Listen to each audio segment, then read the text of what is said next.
میں فضیلت الشیخ حضرت مولانا محمد نسیم صاحب مدنی حفظ اللہ جو ہمارے پڑوسی ملک نیپال سے تشریف لائے ہیں، میں ان سے بڑے ہی ادب و احترام کے ساتھ گزارش کرتا ہوں کہ موصوف تشریف لے آئیں اور اپنے پرمغز جامع خطاب سے سامعین کو محظوظ فرمائیں۔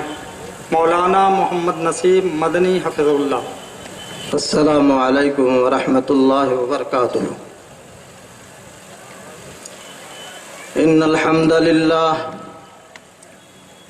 نحمده ونستعینه ونستغفره ونعوذ باللہ من شرور انفسنا ومن سیئات اعمالنا،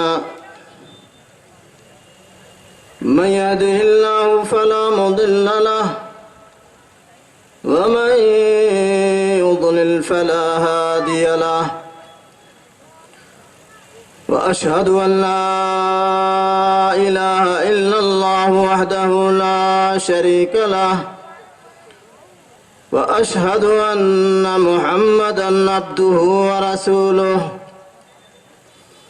يا أيها الذين آمنوا اتقوا الله حق تقاته ولا تموتن إلا وأنتم مسلمون۔ يا أيها الناس اتقوا ربكم الذي خلقكم من نفس واحدة وخلق منها زوجها وبث منهما رجالا كثيرا ونساء، واتقوا الله الذي تساءلون به والأرحام إن الله كان عليكم رقيبا۔ يا أيها الذين آمنوا اتقوا الله وقولوا قولا سديدا يصلح لكم أعمالكم ويغفر لكم ذنوبكم، ومن يطع الله ورسوله فقد فاز فوزا عظيما۔ أما بعد، فإن خير الحديث كتاب الله، وخير الهدي هدي محمد صلى الله عليه وسلم، وشر الأمور محدثاتها، وكل محدثة بدعة، وكل بدعة ضلالة، وكل ضلالة في النار۔ أعوذ بالله من الشيطان الرجيم، بسم الله الرحمن الرحيم۔ لله ملك السماوات والأرض، يخلق ما يشاء، يهب لمن يشاء إناثا ويهب لمن يشاء الذكور، أو يزوجهم ذكرانا وإناثا ويجعل من يشاء عقيما، إنه عليم قدير۔ رب اشرح لي صدري ويسر لي أمري واحلل عقدة من لساني يفقهوا قولي، رب زدني علما، سبحانك لا علم لنا إلا ما علمتنا إنك أنت العليم الحكيم۔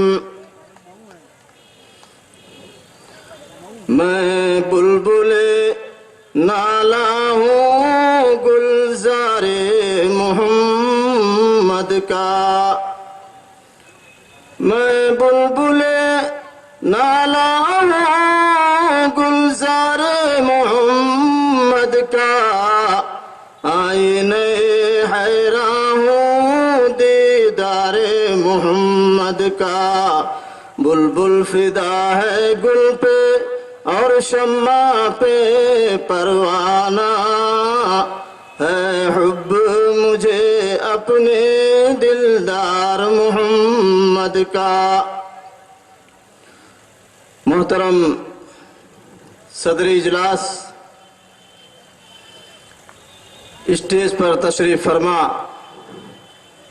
معزز علماء کرام و دانشوران اعظام، دینی ملی بھائیوں، بزرگوں، دوستوں، نوجوانوں، عزیز بچوں، خواتین ملت اسلامیہ، میری مائیں اور بہنیں، مدرسہ دارالتعلیم کھیدو پورا کی جانب سے منعقد یہ اجلاس عام بڑی اہمیت کا حامل ہے۔ آپ نے دیکھا کہ آج کے اس اجلاس میں کتاب اللہ اپنے سینوں میں بسانے والے طلباء کو اعزاز سے نوازا گیا اور انہیں دستار فضیلت عطا کی گئی۔ لائق مبارکباد ہے مدرسہ کے ذمہ داران اور یہاں کے اساتذہ کہ انہوں نے انتھک محنت کی اور الحمدللہ ان کی کاوشیں لوگوں کے سامنے آ رہی ہیں۔ اللہ سے میری دعا ہے کہ الہ العالمین انہیں مزید توفیق دے اور ان کے اس مبارک کام میں ہمیشہ برکت عطا فرمائے۔ حضرات، آج کی اس رات میں اور آج کے اس اجلاس میں نے قرآن مقدس کی ایک آیت کو اپنے خطاب کا موضوع بنایا ہے اور اسی آیت کی روشنی میں انشاءاللہ اپنی بساط کے مطابق آپ حضرات کے سامنے کچھ باتیں عرض کرنے کی کوشش کروں گا۔ اللہ رب العالمین سے میری دعا ہے کہ الہ العالمین ہمیں قرآن اور حدیث کی روشنی میں صحیح اور سچی بات کہنے کی توفیق عطا فرما اور ہم تمام لوگوں کو ان باتوں پر عمل کرنے کی توفیق عطا فرما۔ اللہ رب العالمین نے فرمایا کہ للہ ملک السماوات والارض، اللہ ہی کے لیے آسمانوں اور زمین کی بادشاہت ہے۔ آسمان اور زمین کی بادشاہت، حکمرانی اور آسمان اور زمین میں چلتی اللہ ہی کی ہے۔ یہ قرآن کا اعلان ہو رہا ہے۔ مسلمانوں اور جتنے مسلمان ہیں تمام کا یہی عقیدہ ہے کہ اس کائنات میں تصرف کرنے والا صرف اللہ ہے۔ اس کائنات میں جو نظام ہے، جو سسٹم ہے، تمام سسٹم کو، تمام نظام کو چلانے والا اللہ ہے۔ اللہ کے علاوہ کوئی کسی نظام کو چلانے والا نہیں ہے۔ اللہ رب العالمین بارش برسانے والا ہے، اللہ ہی سورج کو اگانے والا ہے، اللہ ہی ہوائیں چلانے والا ہے، اللہ ہی وفات دینے والا ہے، اللہ رب العالمین ہی موت دینے والا ہے۔ اللہ رب العالمین خالق ہے، رازق ہے، تمام چیزوں کا متصرف ہے، تمام چیزوں کی حکمرانی اسی کے ہاتھ میں ہے۔ اللہ کے علاوہ کوئی کچھ نہیں چلا سکتا ہے۔ کسی کے انڈر میں، کسی کے ہاتھ میں، کسی کی حکمرانی میں کوئی چیز نہیں ہے۔ اگر کرنے والا ہے تو صرف اور صرف اللہ رب العالمین ہے۔ لیکن آج بہت سارے جاہل لوگوں نے یہ تصور کر رکھا ہے کہ فلاں ملک کی حکمرانی، فلاں ملک کی نگہبانی دوسروں کے ہاتھ میں ہے، فلاں ملک کی حکمرانی دوسرے کے ہاتھ میں ہے، فلاں جگہ تصرف کرنے والا دوسرا کوئی قطب ہے، کوئی غوث ہے، کوئی ولی ہے۔ اس طرح کی باتیں آج جہالت کی بنیاد پر مسلمانوں میں آ گئی ہیں۔ لیکن اگر مسلمان واقعی اللہ رب العالمین کے کلام کا مطالعہ کرتا ہے، اللہ رب العالمین کے قرآن کو پڑھتا ہے تو ہر جگہ یہ پائے گا اللہ نے یہاں فرمایا للہ ملک السماوات والارض، اللہ ہی کے ہاتھ میں آسمانوں اور زمین کی بادشاہت ہے اور کسی کے انڈر میں، کسی کی قدرت میں، کسی کے قبضے میں کوئی چیز نہیں ہے۔ اور دوسری چیز اللہ نے فرمایا یخلق ما یشاء، اللہ جو چاہتا ہے پیدا کرتا ہے۔ اللہ رب العالمین اللہ بہت بڑا ہے. آج ہم یہ تکبیر پڑھتے ہیں اور کہتے ہیں، یہ نعرہ دیتے ہیں کہ اللہ اکبر، اللہ بہت بڑا ہے، اللہ کی کبریائی اتنی ہے، اللہ اتنا بلند و بالا ہے، اللہ اتنا بڑا ہے کہ اللہ سے اونچائی پر اللہ سے بڑا اور کوئی شخص نہیں ہے. اللہ تمام چیزوں کا احاطہ کیے ہوئے ہے. اللہ رب العالمین عرش اعظم پر مستوی ہے، اور عرش سے کرسی جس پر اللہ رب العالمین کے قدم ہے، اس کے بارے میں اللہ نے فرمایا وسع کرسیہ السماوات والارض. اللہ کی کرسی آسمانوں اور زمین کا احاطہ کیے ہوئے ہے. تو اللہ بہت بڑا، اللہ سے بڑا کوئی نہیں ہے. اس لیے یخلق ما یشاء، اللہ جو چاہتا ہے کرتا ہے، جو چاہتا ہے پیدا کرتا ہے. اللہ پر کوئی انگلی اٹھانے والا نہیں، اللہ پر کوئی اعتراض کرنے والا نہیں. یخلق ما یشاء، اللہ جو چاہتا پیدا کرتا. اور پھر آگے دیکھیے مسلمانوں، یہاں بولے من یشاء اناسا، اللہ جس کو چاہتا ہے بیٹیاں دیتا ہے. غور کرنے کا مقام ہے. آج مسلمانوں یہ بیٹیاں، آج ہمارے سماج نے ہم پر اتنا ظلم ڈھایا ہے، ان بیٹیوں پر اتنا ظلم ڈھایا ہے، ماں اور بہنوں پر اتنا بڑا ظلم ڈھایا ہے. آج سماج کے ظلم کی وجہ سے آج ہمارے دل دھڑکنے لگتے ہیں. اگر ہمارے یہاں کوئی بیٹی پیدا ہو جاتی ہے تو ہم سوچنے پر مجبور ہو جاتے ہیں، اللہ اس کی شادی کیسے کریں گے، اس کی تعلیم و تربیت کیسے ہوگی. اے اللہ، آج ہمارا سماج اتنا بڑا ظالم ہو چکا ہے، یہ کیسے ہوگا. آج ہمارا دل دھڑکنے لگتا ہے. لیکن اللہ رب العالمین کو دیکھو، اللہ ذوالجلال پہلے کس کو کہتے ہیں، پہلے کس کا ذکر کرتے ہیں، یہب لمن یشاء اناسا، اللہ جس کو چاہتا ہے بیٹیاں دیتا ہے. بیٹیوں کا ذکر اللہ نے پہلے کیا. علامہ ابن قیم رحمۃ اللہ علیہ نے بہت سارے اس کے وجوہات بیان کیے ہیں. اس میں یہ بیان کیا کہ زمانے جاہلیت میں لوگ بیٹیوں کی پیدائش کو ناگوار سمجھتے تھے، بیٹیوں کی پیدائش کو اچھا نہیں سمجھتے تھے، بیٹیوں کو اپنے ساتھ رکھنا بہتر نہیں سمجھتے تھے.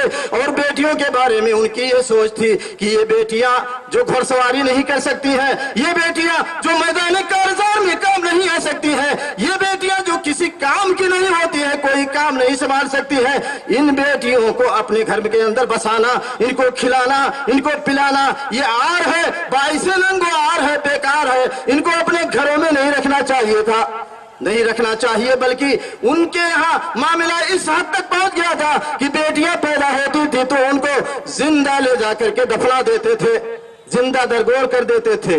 لیکن اللہ رب العالمین نے بیٹیوں کا ذکر پہلے کیا اور یہ کہہ دیا کہ اے دنیا والو، اے دنیا کے انسانوں سن لو، تم بیٹوں کو زیادہ چاہتے ہو، تم یہ چاہتے ہو کہ تمہارے گھر میں بیٹے ہی بیٹے پیدا ہوں. لیکن اللہ رب العالمین کے یہاں بیٹیوں کی زیادہ اہمیت ہے. یہب لمن یشاء اناسا ویہب لمن یشاء الذکور، اللہ جس کو چاہتا ہے بیٹیاں دیتا ہے، اور جس کو اللہ چاہتا ہے بیٹے دیتا ہے. اور یزوجہم ذکرانا واناسا، اللہ جن کو چاہتا ہے بیٹے اور بیٹیاں دونوں دیتا ہے. ویجعل من یشاء عقیما، اور اللہ جس کو چاہتا ہے باج بنا دیتا ہے. کچھ نہیں دیتا، نہ بیٹا دیتا ہے نہ بیٹی دیتا ہے، کچھ نہیں دیتا ہے، باج بنا دیتا ہے. انہ علیم قدیر، اللہ رب العالمین جاننے والا اور قدرت والا ہے. تو مسلمانوں اس آیت کریمہ کے اندر اللہ رب العالمین نے بیٹیوں کا ذکر پہلے کیا. بیٹیاں آج پوری دنیا میں لوگ اسلام پر انگلی اٹھا رہے ہیں، کہتے ہیں اسلام نے بیٹیوں کے حقوق کو حسم کیا ہے، اسلام بیٹیوں کو گھر کے اندر قید و بند کر کے رکھنا چاہتا ہے، اسلام عورتوں کو جیل خانہ عطا کرتا ہے، جیل خانے میں رکھنا چاہتا ہے. عورتوں کو اسلام کے اندر کوئی آزادی نہیں ہے. آج ہمارے مذہب اسلام پر لوگ انگلیاں اٹھا رہے ہیں. لیکن مسلمانوں یہ بیٹیاں زمانے جاہلیت میں رحمت للعالمین سید الکونین جناب محمد رسول اللہ صلی اللہ علیہ وسلم کی بعثت سے پہلے ان بیٹیوں کی کیا حالت تھی.